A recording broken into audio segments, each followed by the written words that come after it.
And Geeta started running toward each other, एक दूसरे की तरफ दौड़ना शुरू करते हैं, ठीक है, from point A and point B. अब देखो एक बात यहाँ पे मेंशन नहीं है, तो आपको बता दें कि एक दूसरे को जब देखेंगे तभी एक दूसरे की तरफ चलना शुरू करेंगे। इस पॉइंट से गीता, इस पॉइंट से सुयश एक दूसरे की तरफ चलना कब शुरू करेंगे, जब एक दूसरे को देखेंगे।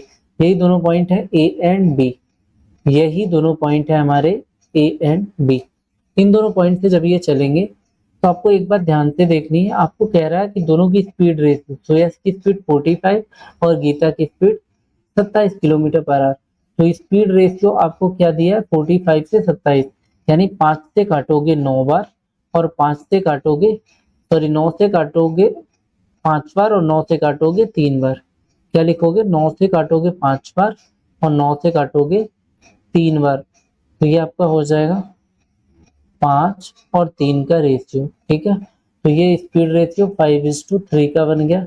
और जब स्पीड रेशियो 5:3 का है तो आपको पता है कि दोनों एक दूसरे को देखते हैं और देखने के बाद जैसे इनके आई कांटेक्ट होते हैं, ये बात लिखी नहीं होगी पर इस क्वेश्चन में अंडरस्टूड है कि जैसे दोनों ने एक दूसरे को देखा और एक दूसरे की तरफ चलना शुरू किया, तो चल के मिलने तक का समय दोनों का सेम लगेगा, चल के मिलने तक का टाइम दोनों को सेम लगेगा, यानी दोनों का टाइम कांस्टेंट है। तो टाइम कांस्टेंट है तो स्पीड रेशियो ही डिस्टेंस रेशियो होता है, डिस्टेंस रेशियो भी 5:3 हो जाएगा। और यहाँ पे सुयश 5 यूनिट, गीता 3 यूनिट दूरी जा रही है और दोनों के बीच 2 यूनिट का गैप है। 2 यूनिट कितने के बराबर है, 640 मीटर के बराबर है। कितने के बराबर है, 640 मीटर के बराबर है। तो 1 यूनिट 320 मीटर हो जाएगी, 1 यूनिट 320 मीटर हो जाएगी। तो आपसे पूछा है पूरी दूरी 5 और 3 कितनी हो जाएगी, 8।